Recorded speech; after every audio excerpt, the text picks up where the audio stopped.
इसलिए मेरी हथ जोड़ के बेनती आ कि अपने आगूआं च भरोसा बना के रखो। आगू साडे चढ़दी कला दे विच ने, सानू भी चढ़दी कला दे विच रहना चाहिए है।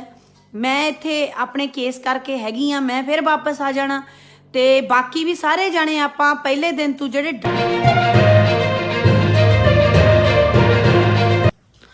सत श्री अकाल जी सारिਆਂ ਨੂੰ।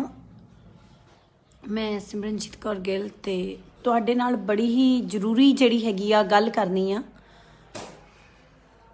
गल इदां आ कि कल दा जो घटना हुई है, कल जिहड़ी 26 जनवरी नूं घटना हुई है, जिहड़े कुछ लोग लाल किले वाल चले गए सीगे ते उहदे करके साडे लोग थोड़ी जी ढैंदी कला दे विच आ गए आ। मैनूं फोन सुनन दे विच आए आ, मैं मेरी अपनी उत्थों फोन आया कि असीं मुड़न लगे आ, जिन्हां कोल साडा समान पिया सीगा ते मेरा टेंट आ जिथे ते मैं इत्थे आपदे केस करके सीगी पंजाब ते मैं परसों वापस चली जाना आपदे परचे वाला नवेड़ के ते मेरी एक तरीक नवेड़ के दैन मैं चली जाना उत्थे दोबारा दिल्ली वापस। सो मैं तो बीमार हाँ, तां करके थोड़ा जिहा ढिल्ला बोल रही हाँ।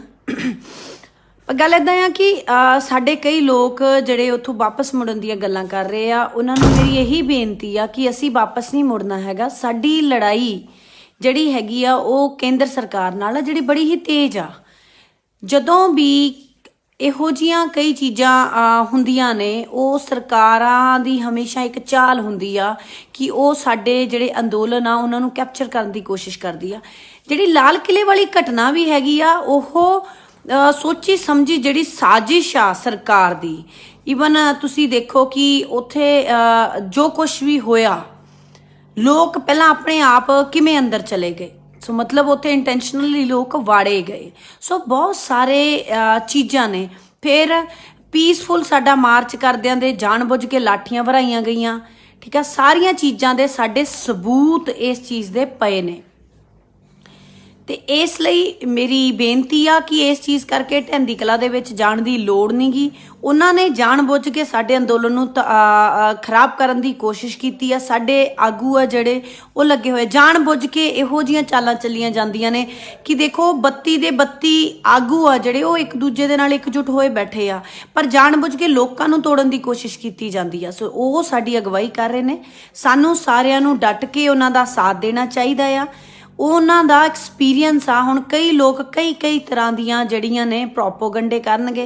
कई लोग इहो जिहियां गल्लां भी फैला रहे ने, जिहड़ी शहीद आजम सरदार भगत सिंह जी ने असैंबली दे विच बंब सिੱਟਿਆ सीगा, ਉਹ होर सिनारियो सीगा। ये सिनारियो अलग टाइप दियां चीज़ां हुंदियां। तां है नहीं कि साडी मीटिंगां नहीं हो रही, बेसिट्टा ही रह रही ने, बट साडियां गल्लां दुनिया सुन रही आ, दुनिया सानू देख रही आ। वो होर समा सीगा जदों शहीद आजम सरदार भगत सिंह हुणां दा, उन्हां दा होर कारण सीगा कि जदों असीं अरैसट हो जांगे उहदे थ्रू। सो उस चीज़ नूं उहदे नाल जोड़न दी लोड़ नहीं हैगी। जे जोड़ना ही हैगा तां जिहड़ा चाचा अजीत सिंह ने अंदोलन शुरू कीता सी पगड़ी संभाल जट्टा, उहदे तों सानू सिੱਖਿਆ लैण दी लोड़ आ।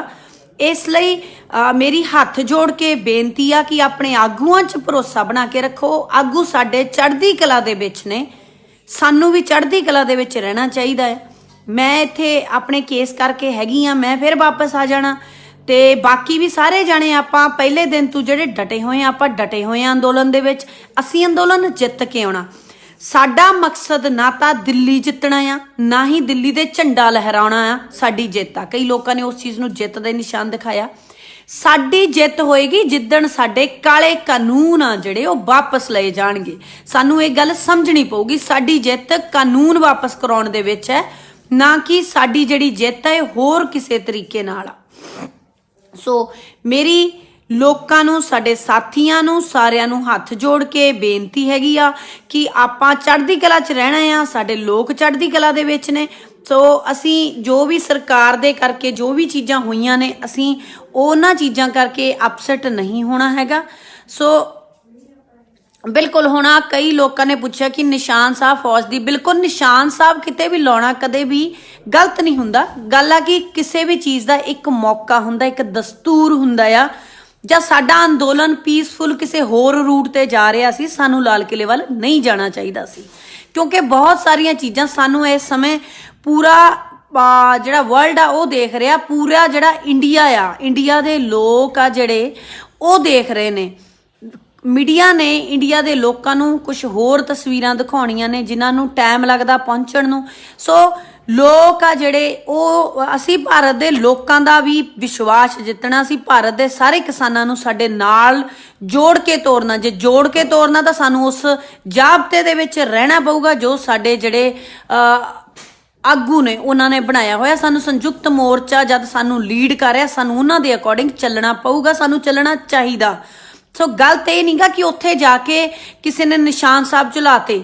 ਨਿਸ਼ਾਨ ਸਾਹਿਬ ਚਲਾਉਣਾ ਨਾ ਤਾਂ ਗੈਰ ਕਾਨੂੰਨੀ ਆ ਉਹ, ਠੀਕ ਆ, ਨਾ ਹੀ ਉੱਥੇ ਗਲਤ ਆ, ਨਾ ਹੀ ਉੱਥੇ ਕਿਸੇ ਨੇ ਝੰਡੇ ਦੇ ਨਾਲ ਜਿਹੜਾ ਤਿਰੰਗਾ ਝੰਡਾ ਆ ਉਹਦਾ ਕੋਈ ਅਪਮਾਨ ਕੀਤਾ। ਉਹ ਚੀਜ਼ਾਂ ਗਲਤ ਦਿਖਾਈਆਂ ਗਈਆਂ।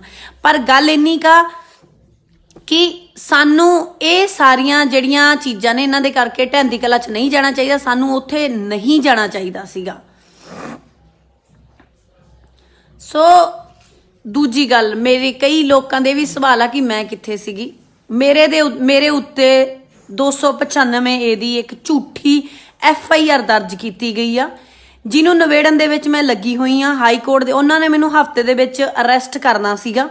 ਸੁਪਰੀਮ ਕੋਰਟ ਦੀ ਜੱਜਮੈਂਟ ਕਰਕੇ ਮੈਨੂੰ ਨਾਲ ਦੀ ਨਾਲ ਨਹੀਂ ਅਰੈਸਟ ਕਰ ਸਕੇ। ਮੇਰੇ ਕੋਲ ਹਾਈ ਕੋਰਟ ਦੀ ਜੱਜਮੈਂਟ ਸੀ, ਮੈਂ ਉਹ ਮੈਟਰ ਸੌਰਟ ਆਊਟ ਕਰਨ ਲੱਗੀ ਆ। ਇੱਕ ਮੇਰੇ ਤੇ ਜਿਹੜਾ ਪਿਛਲੇ ਸਾਲ ਦਾ ਪਰਚਾ, ਮੇਰੀ ਉਹਦੀ ਤਰੀਕ ਆ। ਸੋ ਜਦੋਂ ਇਹੋ ਜਿਹੀਆਂ ਚੀਜ਼ਾਂ ਹੁੰਦੀਆਂ ਤਾਂ ਉਸ ਸਮੇਂ ਉਹ ਚੀਜ਼ਾਂ ਵੀ ਦੇਖਣੀਆਂ ਪੈਂਦੀਆਂ ਨੇ ਕਿਉਂਕਿ ਮੇਰਾ ਵੀ ਪਿੱਛੇ ਪਰਿਵਾਰ ਆ, ਮੇਰੇ ਵੀ ਪਿੱਛੇ ਮਾਪੇ ਆ। ਮੈਂ ਨਹੀਂ ਚਾਹੁੰਦੀ ਕਿ ਮੇਰੇ ਕਰਕੇ ਮੇਰੇ ਮਾਪਿਆਂ ਨੂੰ, ਮੇਰੇ ਪਰਿਵਾਰ ਨੂੰ ਤਕਲੀਫ ਆਵੇ। ਸੋ ਸਾਰੀਆਂ ਚੀਜ਼ਾਂ ਸਹੀ ਤਰੀਕੇ ਨਾਲ ਗੱਲ ਉਹ ਹੁੰਦੀ ਹੈ ਜੇ ਸਾਡਾ ਯੋਗਦਾਨ ਨਾ ਹੋਵੇ। ਅਸੀਂ ਅੰਦੋਲਨ ਦੇ ਵਿੱਚ ਨਾ ਤਾਂ ਆਗੂ ਆ, ਠੀਕ ਆ, ਨਾ ਅਸੀਂ ਅੱਗੇ ਚੱਲਣ ਵਾਲੇ ਇਹ ਕਹਿ ਲਓ ਕਿ ਬਹੁਤ ਵੱਡੇ ਹੋਆ। ਅਸੀਂ ਸਿਰਫ ਤੇ ਸਿਰਫ ਉਹ ਲੋਕ ਆ ਜਿਨ੍ਹਾਂ ਨੇ ਇਸ ਅੰਦੋਲਨ ਦੇ ਵਿੱਚ ਆਪਣੇ ਆਗੂਆਂ ਨੂੰ ਫੋਲੋ ਕਰਨਾ ਆ ਤੇ ਇਸ ਅੰਦੋਲਨ ਦਾ ਸਾਥ ਦੇਣਾ ਆ। ਸੋ ਮੈਂ ਵੀ ਉਹ ਇੱਕ ਨਿਮਾਣੀ ਜਿਹੀ ਸਿਪਾਹੀ ਆ, ਉਸ ਚਿੜੀ ਦੇ ਬਰਾਬਰ ਆ ਜਿਹੜੀ ਚੁੰਝ ਦੇ ਵਿੱਚ ਪਾਣੀ ਭਰ ਭਰ ਕੇ ਲਿਆਉਂਦੀ ਆ ਤੇ ਜੰਗਲ ਦੀ ਅੱਗ ਜਿਹੜੀ ਆ ਖਤਮ ਕਰਨ ਦੀ ਖਾਤਰ, ਬੁਝਾਉਣ ਦੀ ਖਾਤਰ। ਸੋ ਉਹ ਚਿੜੀਆਂ। ਸੋ ਮੈਨੂੰ ਇਹ ਸਵਾਲ ਪੁੱਛਣ ਵਾਲੀ ਪਹਿਲਾਂ ਤਾਂ ਗਲਤ ਆ ਵੀ ਮੈਂ ਕਿੱਥੇ ਹੈਗੀ ਆ ਕਿੱਥੇ ਨਹੀਂ। ਹਾਂ, ਜੇ ਮੈਂ ਉਸ ਜਗ੍ਹਾ ਤੇ ਹੁੰਦੀ ਤਾਂ ਮੈਂ ਬਿਲਕੁਲ ਜਿੱਥੇ ਸਾਡਾ ਮਾਰਚ ਪੀਸਫੁਲੀ ਜਾ ਰਿਹਾ ਸੀ ਮੈਂ ਉਹਨਾਂ ਦੇ ਨਾਲ ਹੀ ਹੋਣਾ ਸੀਗਾ, ਕਿਲੇ ਤੇ ਨਹੀਂ ਹੋਣਾ ਸੀਗਾ ਕਿਉਂਕਿ ਕਿਲਾ ਸਾਡਾ ਜਿਹੜਾ ਡਿਸਾਈਡ ਨਹੀਂ ਕੀਤਾ ਹੋਇਆ ਸੀ। ਜੇ ਡਿਸਾਈਡ ਕੀਤਾ ਹੁੰਦਾ ਉੱਥੇ ਵੀ ਚਲੇ ਜਾਂਦੇ, ਠੀਕ ਹੈ ਜੀ। ਚਲੋ ਜਿਨ੍ਹਾਂ ਨੇ ਬੋਲਣਾ ਹੈ ਗਲਤ ਉਹਨਾਂ ਨੇ ਤਾਂ ਬੋਲਦੇ ਰਹਿਣਾ ਹੈ, ਇਹਨਾਂ ਲੋਕਾਂ ਦੇ ਨਾਲ ਤਾਂ ਆਪਾਂ ਨੂੰ ਕੋਈ ਫਰਕ ਨਹੀਂ ਪੈਂਦਾ। ਸੋ ਮੇਰੀ ਹੱਥ ਜੋੜ ਕੇ ਬੇਨਤੀ ਹੈ ਸਾਰਿਆਂ ਨੂੰ ਕਿ ਅਸੀਂ ਆਪਣਾ ਹੌਸਲੇ ਦੇ ਵਿੱਚ ਰਹਿਣਾ ਆ। ਸਾਡੇ ਜਿਹੜੇ ਆਗੂ ਨੇ ਉਹ ਚੜ੍ਹਦੀ ਕਲਾ ਦੇ ਵਿੱਚ ਆ। ਇਹੋ ਜੀਆਂ ਜਿਹੜੀਆਂ ਮਾੜੀਆਂ ਮੋਟੀਆਂ ਇਹ ਕਹਿ ਲਓ ਕਿ ਸਰਕਾਰੀ ਚਾਲਾਂ ਤਾਂ ਸਰਕਾਰ ਚੱਲਦੀ ਰਹੂਗੀ, ਪਰ ਸਾਨੂੰ ਸਾਰਿਆਂ ਨੂੰ ਇਕੱਠੇ ਹੋ ਕੇ ਲੜਨਾ ਪਊਗਾ, ਡਟਣਾ ਪਊਗਾ। ਇਹ ਸਰਕਾਰ ਦੀ ਹੀ ਚਾਲ ਸੀਗੀ, ਸਰਕਾਰ ਇਸ ਚਾਲ ਦੇ ਵਿੱਚ ਕਾਮਯਾਬ ਹੋਈ ਆ। ਉੱਥੇ ਇਹ ਝੰਡਾ ਲਹਿਰਾਉਣਾ, ਉੱਥੇ ਜਾਣਾ, ਇਹ ਸਾਡੇ ਲੋਕਾਂ ਨੂੰ ਜਾਣਬੁੱਝ ਕੇ ਲਿਜਾਇਆ ਗਿਆ। ਇਹ ਸਾਰੀ ਚਾਲ ਸੀਗੀ। ਉਹ ਸਾਰੀਆਂ ਚੀਜ਼ਾਂ ਦੇ ਹੌਲੀ ਹੌਲੀ ਪਰਦਾਫਾਸ਼ ਆਪਣੇ ਆਪ ਹੀ ਹੋ ਜਾਏਗਾ। ਮੈਂ ਉਹਨਾਂ ਚੀਜ਼ਾਂ ਦੇ ਉੱਤੇ ਨਾ ਤਾਂ ਬੋਲਣਾ ਚਾਹੁੰਦੀ ਹਾਂ ਕਿਉਂਕਿ ਜਿਹੜੀਆਂ ਚੀਜ਼ਾਂ ਮੈਂ 1.5 ਮਹੀਨਾ ਪਹਿਲਾਂ ਬੋਲੀਆਂ ਸੀ ਉਹ ਆਪਣੇ ਆਪ ਹੀ ਸਾਹਮਣੇ ਆ ਚੁੱਕੀਆਂ ਨੇ ਤੇ ਸਾਹਮਣੇ ਆਉਣਗੀਆਂ ਹੌਲੀ ਹੌਲੀ। ਸੋ ਬਸ ਹੱਥ ਜੋੜ ਕੇ ਬੇਨਤੀ ਆ ਤੁਹਾਨੂੰ ਸਾਰਿਆਂ ਨੂੰ ਮੇਰੀ, ਸਾਡੇ ਲੋਕਾਂ ਨੂੰ ਜਿਹੜੇ ਸੰਘਰਸ਼ 'ਚ ਸ਼ਾਮਲ ਆ ਕਿ ਅਸੀਂ ਪਿੱਛੇ ਨਹੀਂ ਮੁੜਨਾ, ਅਸੀਂ ਵਾਪਸ ਨਹੀਂ ਮੁੜਨਾ, ਬਲਕਿ ਅਸੀਂ ਉੱਥੇ ਹੀ ਡਟੇ ਰਹਿਣਾ ਆ ਕਿਉਂਕਿ ਡਟੇ ਰਹਿਣਾ ਹੀ ਸਾਡਾ ਜ਼ਰੂਰੀ ਆ। ਅਸੀਂ ਡਟੇ ਰਹਿ ਕੇ ਹੀ ਜਿੱਤਾਂਗੇ। ਅਸੀਂ ਜਿੱਤ ਦੇ ਬਹੁਤ ਨੇੜੇ ਆ। ਉਹ ਸਾਨੂੰ ਕਮਜ਼ੋਰ ਕਰਨਾ ਚਾਹੁੰਦੇ ਤੇ ਅਸੀਂ ਕਮਜ਼ੋਰ ਨਹੀਂ ਹੋਣਾ। ਧੰਨਵਾਦ ਜੀ।